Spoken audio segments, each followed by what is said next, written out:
Saldico may ilalabas na video laban kay Martin Romualdez at kay Marcos Jr. Kabang-abang ang part 5 at part 4 ng video na ilalabas ni Saldico. Ito na ba yung yung ek video ni Hindi, may napanood kasi ako sa Facebook. Yung kalbo na Duterte vlog, yung sumusuporta di sa Duterte, nakalimutan ko yung niya, yung pangalan niya sa Facebook. Sabi niya kasi, may may video daw tong si Marcos Jr. na nagpapatumbong sa ibang bansa. Sa ibang bansa.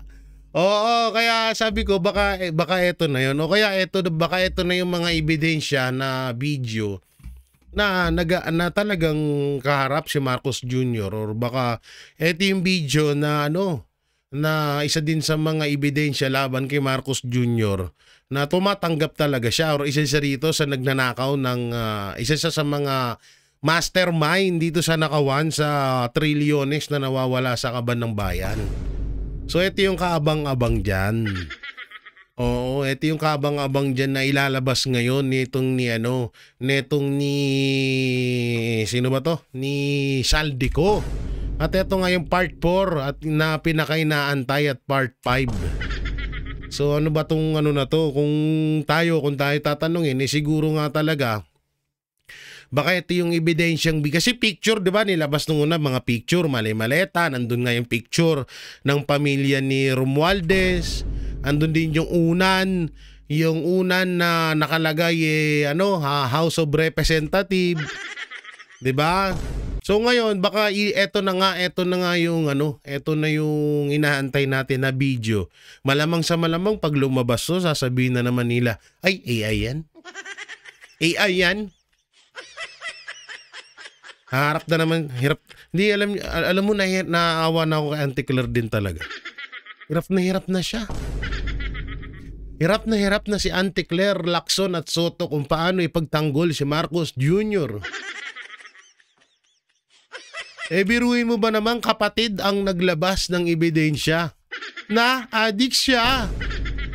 Diba? Tapos ang dumidepensa ni katiting na dugo sa Marcos, walay. Ngayon ko lang napagtanto na ang Soto, Lacson at Castro ay magkakamag-anak pala ka.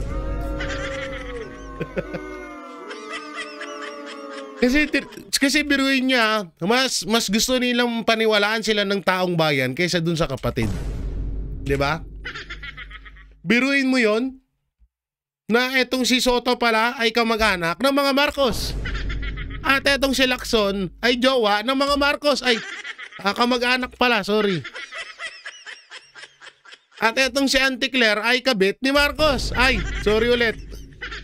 Yusek, kamag-anak. Ang lawak pala na apelido ng mga Marcos, no? Biruin mo. Kamag-anak nila ang Araneta. Kamag-anak nila ang... kamag-anak nila ang Romualdez.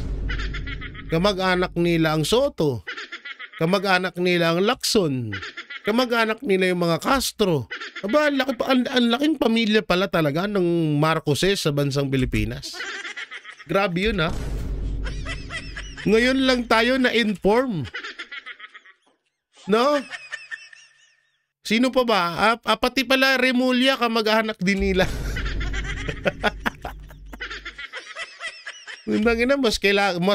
At dahil nga dyan, ngayon lang ho natin napagtanto na etong si Auntie Claire. Ay nako, grabe to. Na etong si Auntie Claire ay ang pinakapanganay na anak ni Marcos Sr. at ni Imelda Marcos. Ito po. Asan na yan? Ayan. Ayan po, guys. Ngayon lang natin napagtanto na si Marcos Sr. at si Imelda Marcos ay may anak na attorney din na nagngangalang Auntie Clara. Bagay, may hawig naman. May hawig naman si Auntie Claire kay Imelda Marcos. Parehas din silang singkit. Mukha din siyang kawatan. Ay, sorry. Sorry. Sa mukha naman ni Marcos Jr., hawi-hawigan din. Si Auntie Claire, mukha di siyang bangag. Kagaya nito ni Bongbong. So mukha, eto di ko kasi kilala to, wag natin damay. Wag natin damay yung bata na yan, yung kapatid nilang isa. Dito tayo sa lahat, pati kay Auntie Claire. Auntie Claire, ang tagal ka na naming inaantay na lumabas. Bakit ngayon ka lang nagpakilala? Hindi namin lubos akalain na sa tinagal-tagal ng panahon, makikilala namin ang panganay na anak ni Marcos Sr. At nagulat kami sa iyo dahil parang hindi ka tumatanda, Auntie Claire. Dahil si Manang Aimee mukha ng Rangu, ikaw naman bata ka pa rin. Anong sikreto mo, Auntie Claire? Hinihilamos mo ba ang pulburon? Kaya mas bata kang tignan kay Aimee Marcos kahit na mas matanda ka dun. Hindi na, eto po mga kababayan, sobrang grabing pasabog ito. Na si Auntie Claire ay anak ni Marcos Sr. at ni Imelda Marcos. Ayan po, kitang-kita nyo po na nasa likod siya. At diyan sa postura niyang yan, hanggang ngayon ganyan pa rin po itsura niya. Ngayon ko napagtanto na totoo talaga ang mga Dracula na hindi sila tumatanda. Biruin nyo, bata pa si Aimee Marcos dito tsaka si Bongbong Marcos, si Auntie Claire, ganun na siya.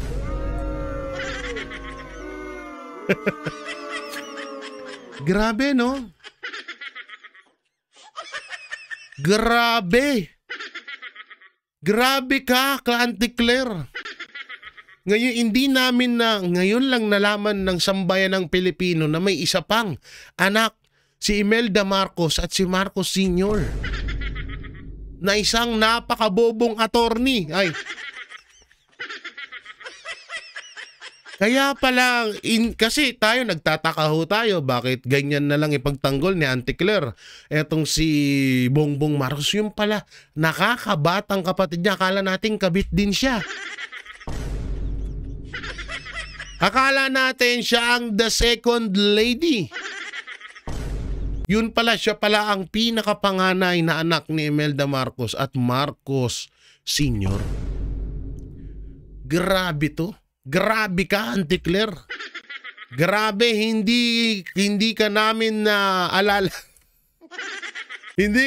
hindi mo kami in-inform.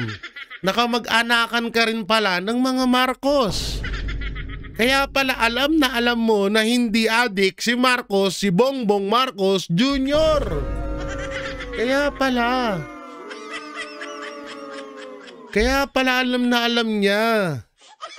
Kaya pala may mas alam ni Auntie Claire na adik si Bongbong kaysa kay Manang Aimee. Siya pala ang panganay. Sino nag-edit dito? Ha? Sino nag-edit itong video na to? Si Raul kayo, ha? Si Raul kayo, ha? Hinapin nyo naman si Auntie Claire, ha? Nagmumukhang tanga na nga yung tao kakatanggol kay Bongbong. Pinagmumukhang tanga nyo palalo. Grabe kayo. Pero in fairness, Auntie Claire, ha, bagay ka sa pamilya nila. Ha? Oo, mukha ka rin namang kawatan. Auntie Claire, bagay na bagay ka sa pamilya nila. Mukha ka din namang kawatan eh. Tingnan mo, yung mukha nyo ni Imelda, iisa, di ba? Parehas din kayo ng hugis ng mukha ni Marcos Sr. Pabilog din. Yung mga panahon na to, cute-cute pa ni Bongbong, hindi pa tabingi yung panga niya. Ngayon, lubog na eh. Ngayon, sa mga nagsasabi naman na ampon si Aimee Marcos, dito natin makikita yun. Kasi kung makikita nyo po, lakihan natin. Paano ba lakihan to? Lakihan natin yung picture. Kung makikita nyo po yung muka ni Amy Marcos, yung kilay tsaka mata, kaparehas na kaparehas po kay First Lady Imelda Marcos. So halos tugma. Ngayon sa mukha naman ni Marcos Sr., halos ka wangis din. May pagka matalim lang yun dito ni Marcos Sr. Pero yung hugis ng muka at yung labi ni Imelda Marcos, ni Amy Marcos at ni Marcos Sr. ay halos isa din po. So talagang malabo din talaga na yung pinapalaganap ng mga tanso dyan na hindi anak si Amy Marcos. No? Malabo din talaga. Kita naman Kita naman na kamukhang-kamukha din naman ni Imelda Marcos, si Amy Marcos. Just dito rin naman, syempre, iba ang mukha kasi ng babae sa lalaki. Dito, hawig din nung mga bata pa. Etong si Marcos Jr. at si Senator Amy Marcos. Ang pinagkaiba lang, kaya medyo hindi na masyadong hawigin etong si Amy Marcos ni Bongbong, bukod sa tabingi na yung panga ni Marcos. Puro na nga, sabi nga ni Lisa Araneta Marcos, puro retokada na daw etong si Amy, si Senator Amy. Kaya doon, medyo malayo na yung mukha nila ngayon. Pero, yun talaga, isa sa mga napansin ko, magkahawig talaga, talagang nakuha ni Auntie Claire lahat ng malakas ang nakuhang dugo ni Auntie Claire sa mag-asawang Marcos.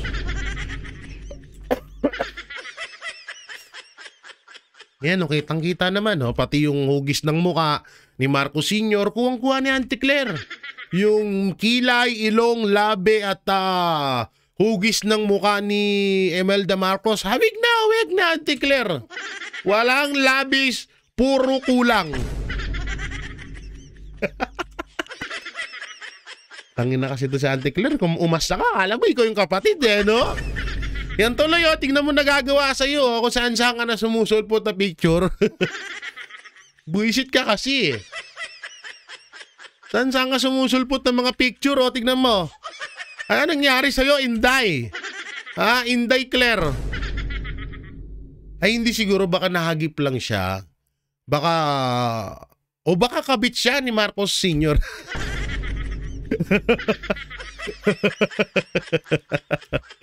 Hindi kaya gano'n, no? Baka siya talaga yung, alam ko na nga ni. Alam ko na. Auntie Claire, baka ikaw talaga ang tunay na nanay ni Marcos Jr.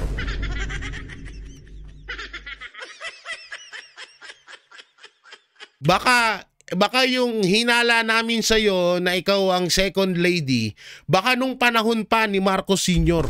Baka nga ikaw ang second lady ni Marcos Sr. Ang galing.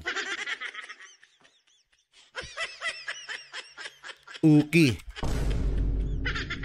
Okay Oo, ayan po yung mga ebidensya na kaya pala kung ipagtanggol at kaya pala alam ni Auntie Claire lahat ng pangyayari simula nung bata, si Marcos Jr. at si Amy Marcos, testigong buhay po at mas matanda po si Auntie Claire kay Amy Marcos. Kaya pala. Grabe. Sobra. Ngayon lang, grabe to. No? Mas matanda ka pa pala kay Enrile, Auntie Claire. Oy, rest in peace kay Manong Johnny. Pero may komento lang ako, eto yung ayoko na nga siya i-bash. Hindi, lang, parang hindi masyado siyang dama ng mga Pilipino yung pagkamatay niya. Nakakalungkot po. Siyempre, sino ba naman matuwa mamatay? Si Auntie Claire lang siguro. Pero nakakalungkot. Siyempre, nawala na ho siya at isa sa pinaka-legendary yan Oo. Pero yun nga lang, hindi siya masyadong matunog yung pagkamatay niya. Parang walang masyadong simpatya sa kanya. Hindi ko alam kung bakit. Baka may mga bala na.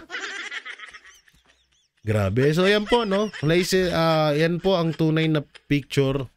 Kaya pala ngayon po maliwanag na ho sa akin ng lahat na panganay na kabilang pala talaga sa pamilyang Marcos etong si Auntie Claire. Okay. At eto na nga. Isa sa mga tuta ni Martin Romualdez at isa sa mga kamag-anak ni Marcos Jr. na walang iba kundi si Ping Lacson. Di ko alam kung si Auntie Claire pwede nating masabing nanay ni Bongbong Marcos or juwa. Ano naman si Lacson? Siguro si Marcos Sr. at si Ping Lacson magkapatid sa ina. Namo, ay. Oo, baka magkapatid sila sa ina mo. Siguro ganon, no? Kaya alam din ni Lacson ang katotohanan mapatungkol sa kaya todo tanggi siya na hindi adik si Marcos Jr. Baka magkapatid sila, baka tsuhin ni Bongbong Marcos etong si Ping Lacson. Oo, dahil magkapatid po ang tatay ni ni Ping Lacson. Hindi pala, yung nanay. Hindi. Yung si Marcos Sr. at si Ping Lacson ay magkapatid sa ina. Kaya alam na alam din ang istorya ni Ping Lacson sa buhay ng mga Marcos. Kaya pala.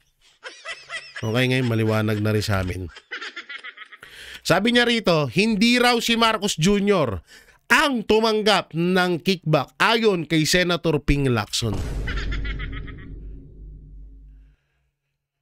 Ha? Mas may alam ka pa kay Saldi ko.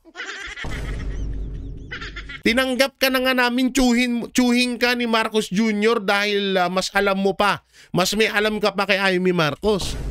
Tapos ngayon may mas alam ka pa kay Saldi ko. Ang galing mo.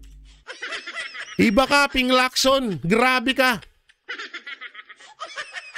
Biruin mo yon, wala ka doon pero alam mo. O baka naman nakinabang ka sa mga pera na nasa maleta. Baka lang baka. Tayo ay nagtatanong lamang at magkape muna. Para kahit papaano kabahan naman ako. Grabe no? Ang lupit nito. Parang may mga sarili na silang kapangyarihan. Parang bumalik sila dun sa nakaraan. Biruin mo, mas may alam ka pa sa kapatid. Tapos may mas alam ka pa kaysa dito sa ipinroklamang chairman ng appropriation na naglalagda ng mga budget. Ang galing. Ang galing. Wait lang. Kailan ka lang naging senador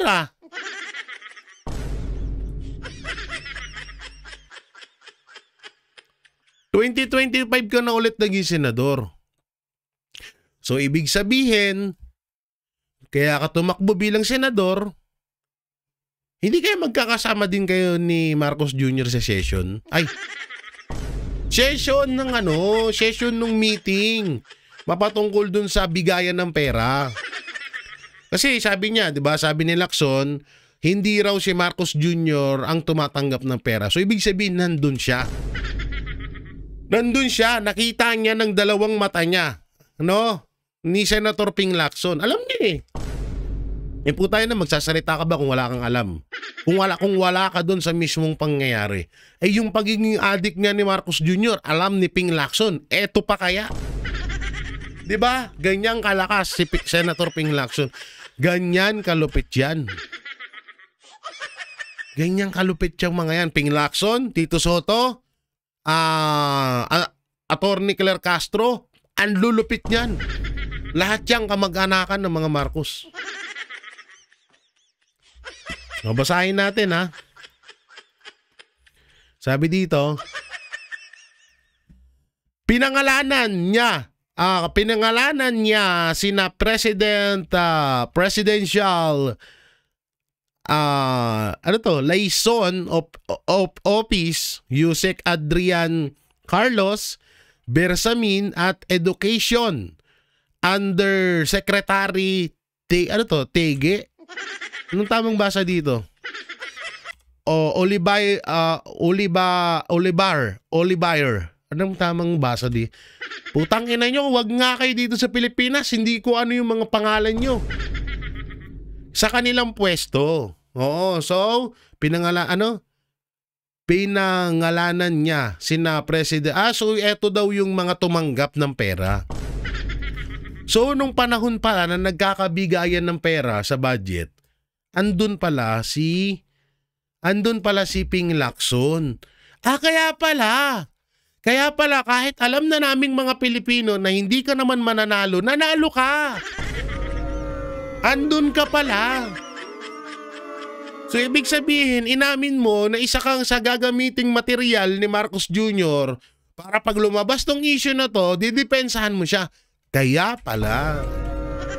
Galing, ngayon ko napagtanto yun At eto pa pinakamalupit.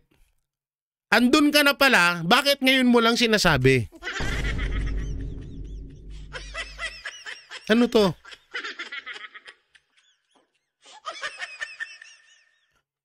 Ano ka, Aldab? Sa tamang panahon?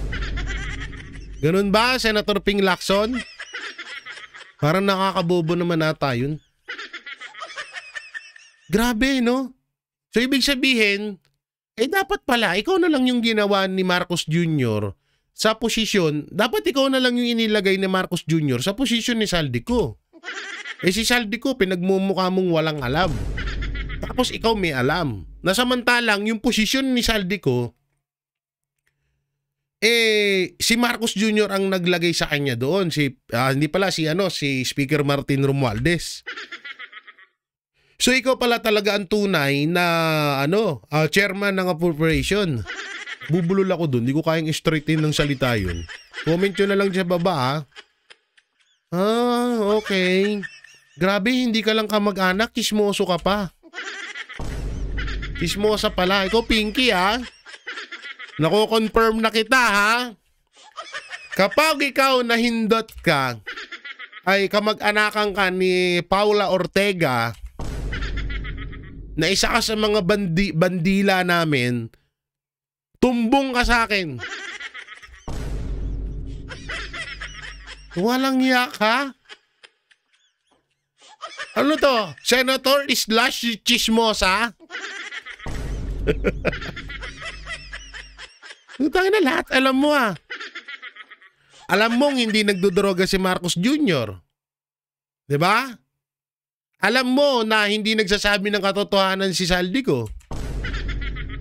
Kung gano'n naman pala, na alam mo naman pala, ibig sabihin alam mo at kilala mo kung sino ang mastermind. Alam mo lahat Diba? Lahat na lang alam mo Pero eto, puwera biro, isa lang masasabi ko dito kay Senator Ping Lacson, sinungaling ka. Senator Ping Lacson, Senator Pampilo Lacson, aka Pinky. Sinungaling ka. Bakit? Bakit namin nasabi? Una-una, paano ka makakapagbigay ng ebidensya na hindi nagdadrag si Marcos Jr.? Paano mo nalaman yun? At paano mo mapapatunayan sa amin na mas karapat-dapat ka naming paniwalaan kaysa dun sa kapatid? Pangalawa, paano mo nalaman itong bigayan ng pera na to? Wala ka naman dun. May nagsabi sa'yo? Naniniwala ka sa chismis? Halimbawa, sabihan kita.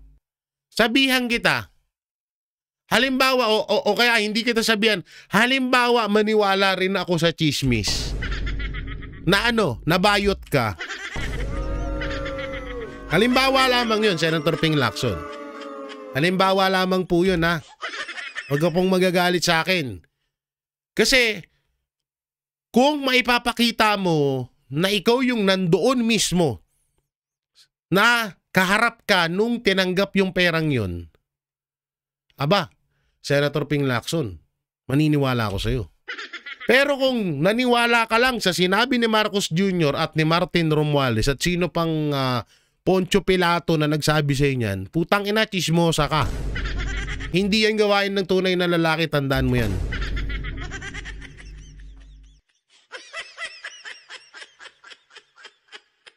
Nakalimutan ko na sasabihin ko noong una.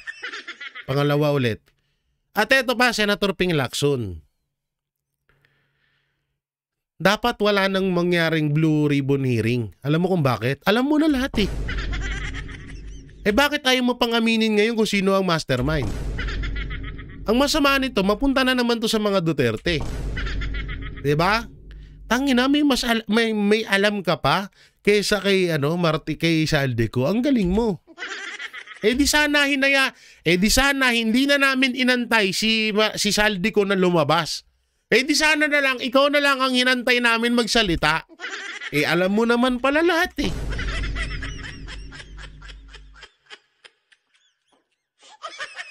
Tanginang yan. Kagaguhan eh, no? Hindi, sa totoo sin pinagloloko tayo nito ni Senator Ping Lacson. May paalis-alis ka pa ng Blue Ribbon Committee?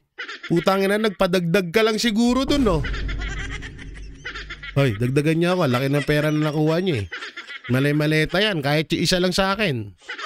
Ha? Hindi pa pwedeng ganyan. Putangin lang yan.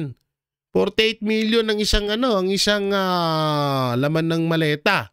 Kahit man lang 3 ibigay niyo sa akin yan. Pag hindi ko yan, hindi ko kayo pagtatanggol, ano? Nabigyan. Putangin na, lahat alam na. Ayan na. Tangina mga senador ngayon, tangina mga kapanalig ni Marcos Jr. Lahat may saltik. May mga superpowers. Parang sila, para sila sino ba yung sa movie ng The Time Traveler? Puta na biruin mo si Yuse Castro nag-time travel sa panahon ng bata pa lang si Marcos Jr. Kaya alam niyang hindi nagdodroga si BBM. Si Ping Lacson, puta na, nag-time traveler din. Andun daw siya. Alam niya daw na hindi daw si Marcos Jr. ang tumanggap ng pera. Ang galing nyo. Isalin nyo to sa Avengers.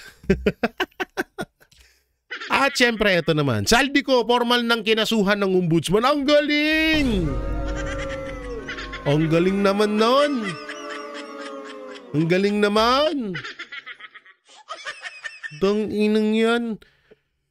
Ang bilis kasuhan kung halimbawang hindi binaliktad, hindi kumanta si Saldico, hanggang ngayon wala pa rin siyang kaso. Ang galing. Upal. Huwag na natin masyadong pag-aksaya ng panahon yan kasi alam naman na natin. Eto na po yung sagot ni Marcos Jr. sa paratang ng kanyang kapatid. May papakita ko sa inyong video. Wait lang ha, may papakita ko sa inyong video. Unahin na natin itong mga post na to. Masaya to eh. Kahit kailan, hindi tayo gumamit ng droga. Hindi tayo adik. Mukha ba akong adik? Wait lang. Tatontsahin natin. Ayon sa sarili kong pananaw, kasi sabi niya, mukha ba akong adik? Una-una, yung tigas ng panga, confirm. Yung mugto ng mata, confirm. Kaya pala nagtataka ako na kahit tag-ulan, naka-shades ka.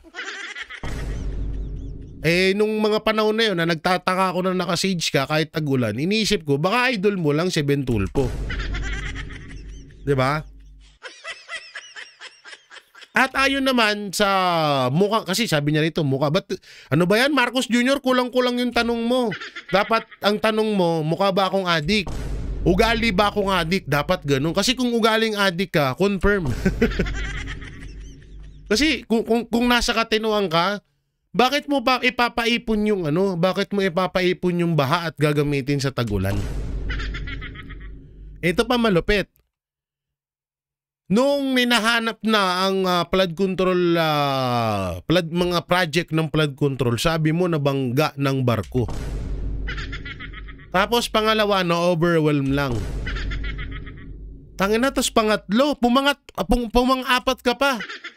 Tapos yung pang-apat na dahilan mo, etong bagyo, walang schedule. Hindi man lang nagpapaalam sa'yo pag dumarating sa Pilipinas.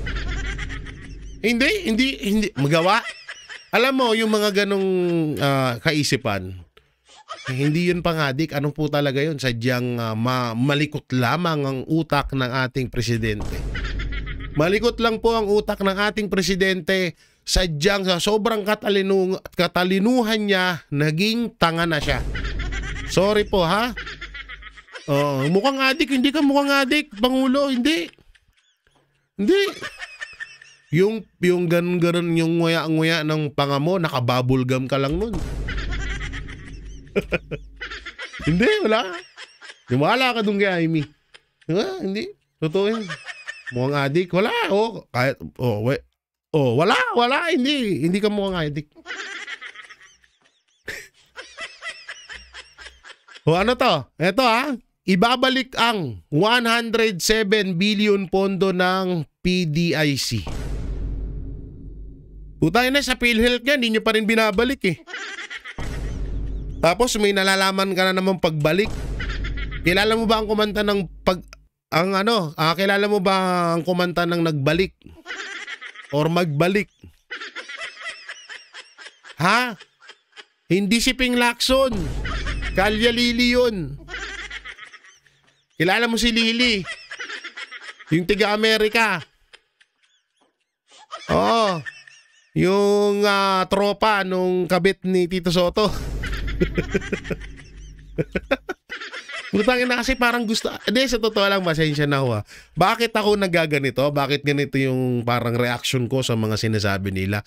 Butangin na kasi pag kinausap mo ng matinuto, ka-abnormalan yung ibabalik sa'yo. Sorry sa words na ka-abnormalan.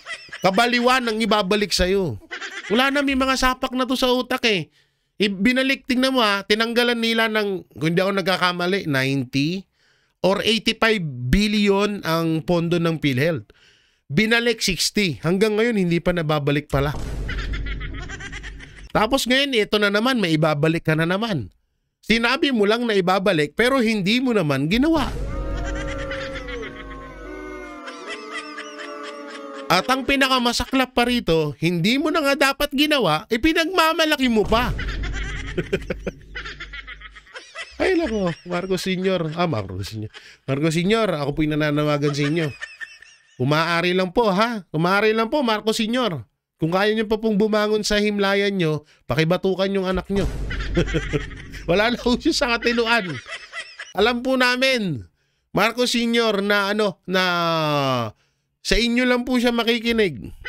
Wala po siyang pakialam sa amin. Parang awa nyo na. Para lang malinis yung pangalan nyo.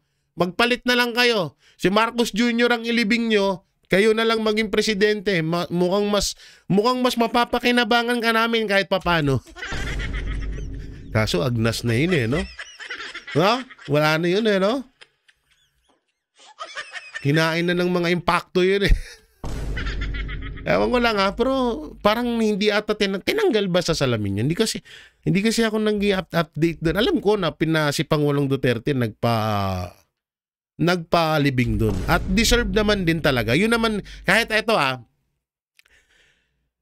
kahit ako ay nagagalit sa ginagawa ng anak niyang kupal. Itong kupal na to. Yung desisyon ni Pangulong Duterte na ilibing sa libingan ng mga bayani si Marcos Sr., niya po, wala pong problema doon. Hanggang ngayon, kapag tinanong ako, karapat dapat bang mailibing si Marcos Sr. sa libingan ng mga bayani? Talagang ako, kahit papano goods ako doon.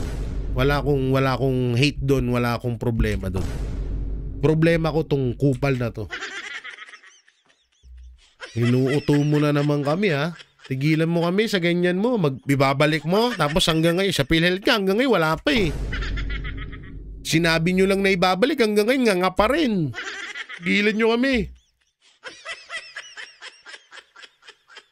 At eto na nga. Dito nyo po masasaksihan at makikita kung ano talaga ang muka ng kabit ni Tito Soto. Bago po yan, dito muna po tayo sa baba. Yan. Kung makikita nyo ho dyan, andyan po ang mga kabataan at ang piloto ng eroplano. Ng helicopter pala, sorry. At makikita nyo rin po dyan na nandyan po si Saldico. Yang helicopter na yan ay pagmamay-ari, isa sa mga pagmamay-ari ni Saldico. Excuse me. At dito sa susunod na ipapakita ko, makikita nyo na po ang muka or eto na yung revelasyon sa muka ng kabit ni Tito Soto dahil ginamit po nila itong helicopter ni Saldico. Hindi ko lang po alam kung saan sila nagpunta. Hindi ko po alam kung saan sila nagpunta pero gamit po nila to. Gamit ni Tito Soto at ng iba pa kasama yung kabit niya. Mamaya natin i-reveal yan. May papanoorin po muna tayo mapatungkol dito kay Saldico. Masasabi ninyo dito sa video nga ni Zaldico? Yung sinabi ni Saldico niya, nagulat ako kasi nung una, if you recall, lahat po ng statements ko, ang sinasabi ko, si Speaker Martin Romualdez, imbestigahan ninyo. Huwag naman yung nangyari, si Gutesa nagsalita, siya na yung iniimbestigahan. Hindi pinatawag yung 19 na nagpapantay. Nandiyan pa naman sila. Hindi tinawag si Mark Teksay. Hindi tinawag si Paul Estrada. All of a sudden, si Gutesa na yung may problema. Isa nga yung witness eh. At saka sa lahat ng witness, and madalas to sinasabi ng lahat ng tao, siya yung least, wala siyang natanggap na pera, hindi siya congressman, hindi siya senador, hindi siya politiko, hindi siya contractor, hindi siya DPWH. Wala nga siyang wala siyang interes, wala siyang kikitain dito sa kwentuhan na to. Hindi naman siya naiipit eh. Talagang konsensya lang ang nagdala sa kanya na magsalita sa Senado. So nung nagsabi si Saldico na presidente na involved, doon na ako nagulat. And ako, naniniwala, well, of course, the president has to defend himself, paliwanag niya yan. Pero itong mga nangyayaring to, at yung pag-iipit na ayaw na imbestigan si Martin Romualdez, yung narrative sa Senate, at saka yung nangyayari sa ICI na puro mga maliliit na contractor, I'm sorry, hindi maliliit, mga maliliit na empleyado ng DPWH, at saka yung mga contractor lang na damay, parang iba naman yan. Hindi na yan ang tamang kwento. So Kong Mike, ito, you mean to say si Gutesa, itong kalat ng pahayag niya, what is he asking for in exchange? At the very least, at least the security of his family. Is that something that you can provide him with? Or he's really out of your hands? Nung lumapit siya sa'yo, he must have also felt something na why he came to you, no? Ano yung, was there a third party? Kilala mo ba siya from before? Sino nag-introduce siya sa iyo? At saka, yun na nga, no? Anong kapalit? Whether monetary or at least his security man lang. Pati yung nagpakilala sa akin yan, is a friend from UP. Hindi politiko, walang political involvement, walang alam sa lahat.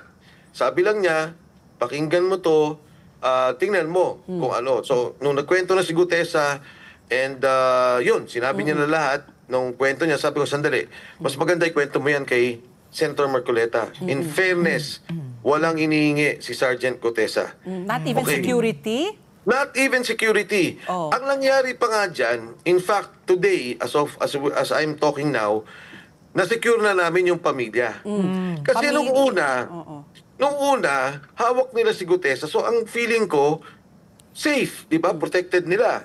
Pagkatapos, yung mga kaklase, yung mga kamista, yung mga kamista ni Gutesa, tumutulong naman, nagbabantay sa pamilya ni Gutesa. Ngayon, nung nagsalita na si Saldico na totoo yung sinasabi ni Gutesa, then una pala yung recantation, yun na nag-worry na ako. Sabi ko pinasabi ko sa pamilya na magtago na sila.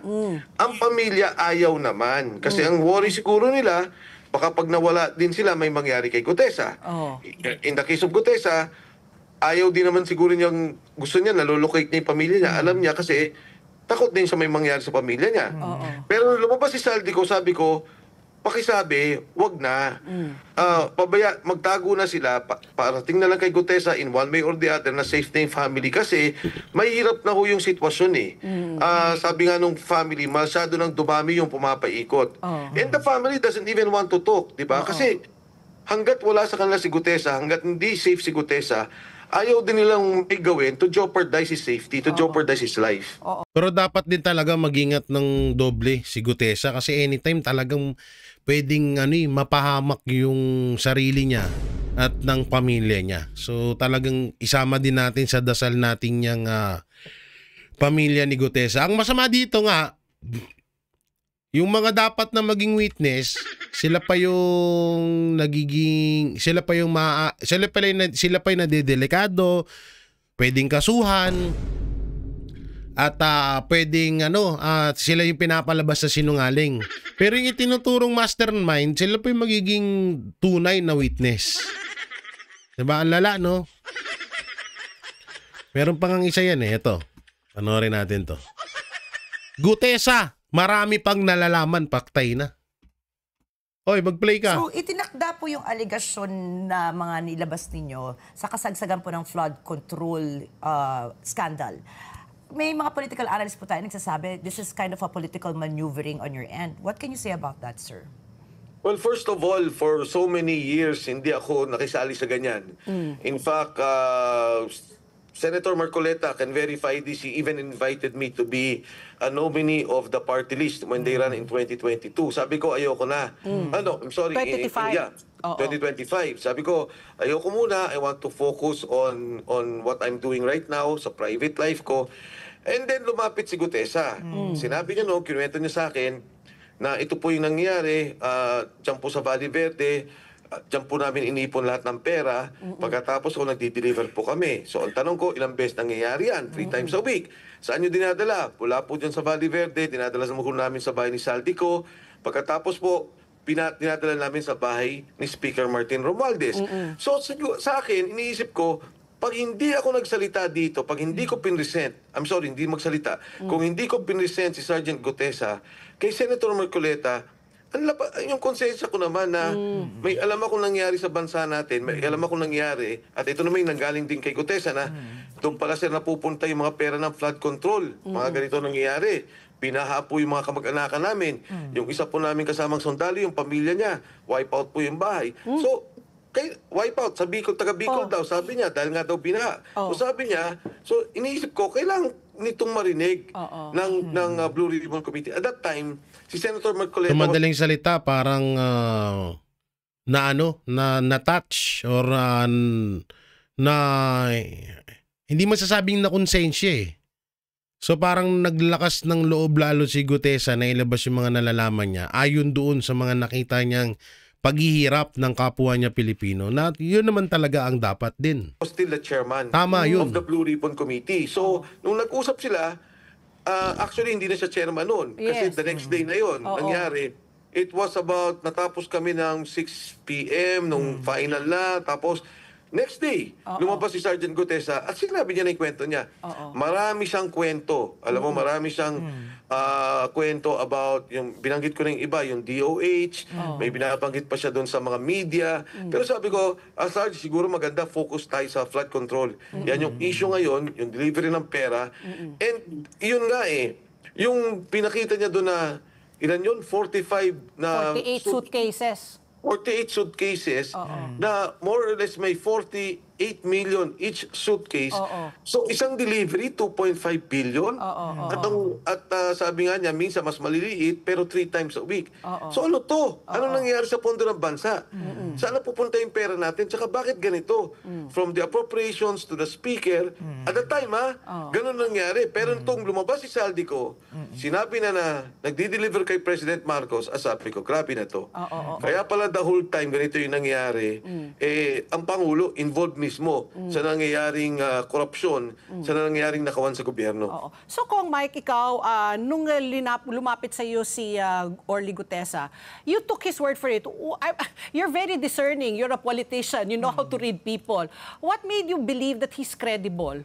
What proof did he show? Aside from the affidavit, na even the affidavit is questionable because nga yung pagnotaryo, So ikaw, ano yung naging basa? What led you to believe na credible siya na witness or credible yung kanyang salaysay? Yung kwento doon, in fact, nung nagsalita na siya at sinabi niya na yung delivery ng pera. Grabe, ang daming pera, and then no? sinabi niya si Paul Estrada and si Mark Teksay. Alam kong totoo na yon. Yan, yung dalawang yan, hindi rin pinapatawag sa Senado yan. Kasi itong dalawang taong to, ang nagre-receive ng pera at nagdi-deliver ng pera for Saldico. Tapos sinabi niya sa akin, May 9. Akala ko kay Ping Lacson kasi alam ni Ping Lacson kung sino yung tumanggap ng pera eh. Okay, si Saldico pala. Hindi sila nakasamahan na kasabwat dito sa mga hindi naman kasabwat Pagdi-deliver, kasama pagdi-deliver kasama sa pagdi-deliver. Yung pagnotaryo was part of that.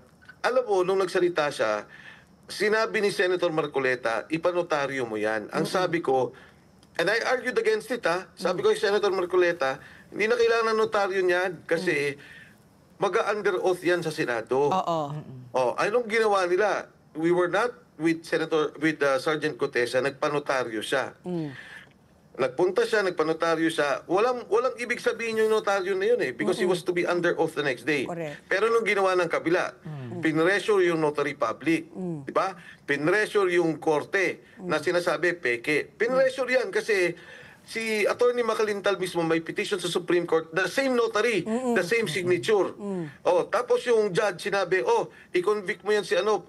So, ibig sabihin, wala talagang problema dun. Pero dun. sabi ko noon kay Senator Marcoleta, huwag mong isipin yan.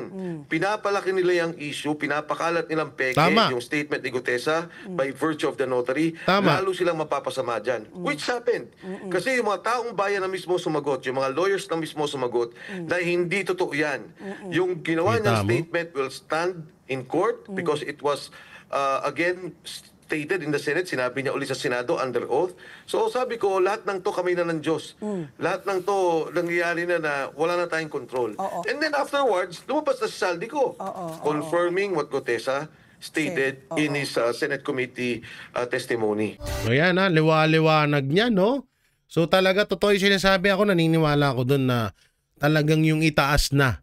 Si Ama na ho talaga ang nag-push, ang gumawa ng paraan para malaman ng sambayan ng Pilipino ito. Tsaka ang masakit pa dito, mas may halaga ang notaryo kaysa sa oath sa Senado. Ngayon ko lang nalaman yun. Akala ko napaka-bisa nung oath sa Senado. No, yung panunumpa sa Senado, akala ko napaka-importante nun, yung pala mas importante yung notaryo. Hindi ko alam na ganun pala. So guys, gusto niyo na ba makita ang kabit ni Tito Soto? Kagaya ng sinabi ko, katulad lang ho nito. Ito po, ulitin ko Etong helicopter na to ay pagmamay-ari ni Saldico. At ginamit siya ni Tito Soto kasama ang kanyang kabit. Ito po ang kabit ni Tito Soto. Magugulat kayo dito, guys. Sobrang magugulat kayo. Nasa dinami-daming pangyayari, siya lang pala ang tinutukoy ni Anjo Iliana na kabit ni Tito Soto. Ito na po. Please do welcome the one and only Senator. Uy, Senator! Patay! Isa sa mga senador ang kabit ni Tito Soto. Sino to? Risa Anlivirus? Sino to? Loren Legarda? Sino to? Laila de Lima? Grabe ka naman, Tito Soto. Wag naman si Laila. Intindi mo naman. Ang ganda-ganda ni Ma'am... Anong pangalan ng asawa ni Tito Soto? Ni Ma'am Helen Gamboa. Talampakan. Tai lang ni Ma'am Helen Gamboa mukha ni de Lima. Wag naman si de Lima. Grabe ka naman. Kulang wala na ba? Dami-dami mong pera eh. Daming magaganda dyan. Wag naman si de Lima. Kasuka ka naman. Wag ganon, wag ganon. Ito na po. The Senator. Ito na ang revelasyon. Ang kabit ni Tito Soto. Walang iba kundi si Pinky Webb. Si Pinky Lacson. Okay daw, okay. Okay, siya pala yung kabit ni Tito Soto. Si Ping Lacson. Confirm ka, Day, ha? In fairness, Day, mahilig ka sa, sa mga Soto, ha? Sabagay, mga guwapings naman ng mga Soto, pero ikaw, Pinky, ha? Iba yung mo, karakas mo, ha? Baka sunod niya si Tito Soto na yan. Si Biko pala. Baka sunod niya si Mayor Biko Soto, dalihin mo si sister. Bad yun, ha? Ikaw, ha? Akala ko si Paula Ortega lang ang sister ko dito. Pati din pala ikaw. So dito nga kitang-kita niyo po na ito yung mga ebidensya na sa pagiging attack dog or tuta ni Martin Romualdez at kasabwat etong silping Lacson na Tito Soto nila Saldico at Romualdez. Ginamit nila ang parehas na helicopter na gamit ni Saldico. At ito yun. Yan. So dito rin nalaman din natin na kung sino ang kabit ni Tito Soto. Ang dami namin pinaghinalaan, Pinky. Ikaw lang pala. Ang dami namin pinaghinalaan na kabit, ikaw lang pala ka. Grabe ka. Hindi, siguro si Tito Soto nanawa na rin sa chicks, no? Kaya juding na lang ang pinili. Ay, nako. So yun mga barateros, mga kabiyaya na pong may kukomento nyo rito, i-comment nyo lang po dyan sa baba. At syempre, don't forget to like, share, comment, and subscribe sa ating YouTube channel. Pipindot na lang din po yung bell button, join button, and super thanks para lagi kayo updated sa ating mga video araw-araw. Pakidamay na rin po at pakisuportahan po syempre ang Vox Populi, ang boses ng bayan. Meron po yung YouTube channel at Facebook page. Paki-follow and subscribe po. Mapapanood nyo po kami dyan 6 a.m. to 8 p.m. 6 p.m. to 8 p.m. Tuwing Sabado. At syempre, sa mga gusto pong magpahatid ng tulong para sa mga kababayan natin, sa mga nasasalanta ng kalamidad, alam naman natin na wala ng kwinta ang gobyerno. So dito po tayo dapat magkatiwala. Ito, katiwa-tiwala po at subok na po itong SMNI Foundation. No? At paki-follow na lang po ang kanilang Facebook page. Siyempre, yung SMNI at DCAR 1026, paki-subscribe po ang kanilang YouTube channel. At ang kasamahan ko sa mga Banateros Brothers sa sila Banat by Coach Oli, Boss Dada, Master Judea, Paring RJ, Sir Jack, at siyempre ako, PH Update and Don Mar TV, mga tropa pits po natin yan. So yun, maraming salamat. Ingat po kayo palagi. God bless and peace. Asan yung video pala ni wait lang. Yung video ni Saldico. Hayaan nyo na. Sige, tingnan ko nga rito. Nagpadala yata. Ay, hindi yan. Na-play ko ba? Kalimutan ko na. Sige, sa susunod na lang po na video. Maraming salamat. Ingat kayo palagi. God bless and peace and bye-bye. Walang inuurungan. Pag tama palakpakan, pag mali ay babanatan. Yan ang Banateros, boses ng ordinaryong Pilipino. Banateros ay walang makaka